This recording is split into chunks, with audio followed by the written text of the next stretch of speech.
Hi guys. So today I'm going to walk you through two poems by Henry Wadsworth Longfellow. I'm going to divide them up into two different videos because they're not, so the videos aren't so long. The first one we're looking at is titled A Psalm of Life. And if you look at it, psalm means song, so it's a song of life. We have this subtitle here. And in this subtitle, it says, What the heart of the young man said to the psalmist. This tells us our speaker, the heart of the young man, and our audience, the psalmist. Hey, this poem was written by Longfellow when he was young, and so it's a young man's thoughts about life. So let's just read through it one time straight through, and then I'll go through and talk to you about the notes here. Tell me not in mournful numbers, life is but an empty dream, for the soul is dead that slumbers, and things are not what they seem. Life is real, life is earnest, and the grave is not its goal. Dust thou art, to dust returnest, was not spoken of the soul. Not enjoyment and not sorrow is our destined end or way, but to act that each tomorrow find us farther than today. Art is long and time is fleeting, and our hearts, though stout and brave, still like muffled drums are beating funeral marches to the grave.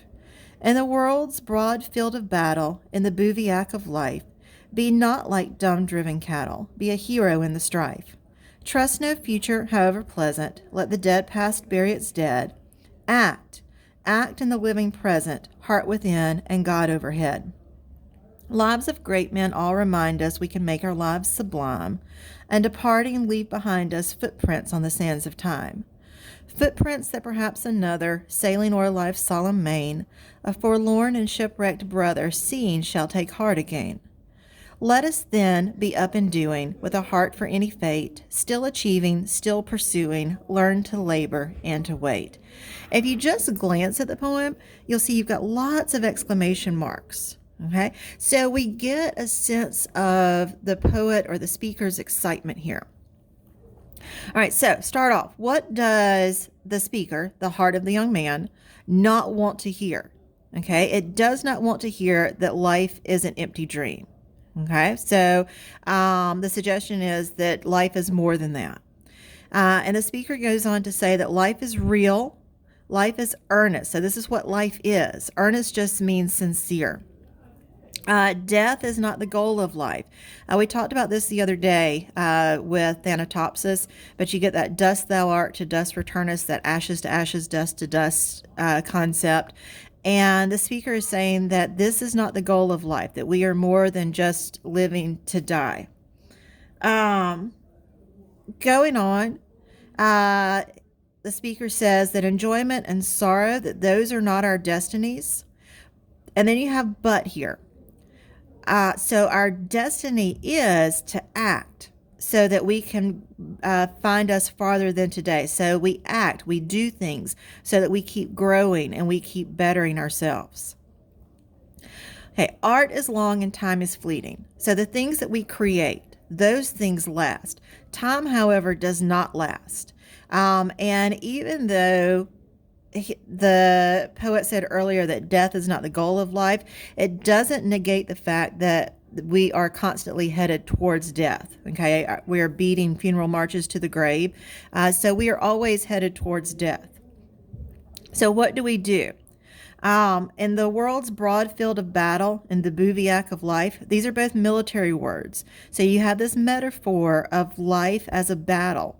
So in this battle of life, don't be like dumb-driven cattle. If you ever watch cows walk across the field, one cow will start walking, and then all the cows start following it.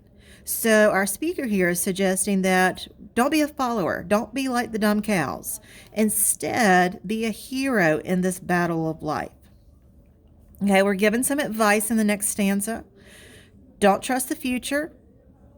Don't worry about the past. Instead, we should focus on the present. Act in the living present.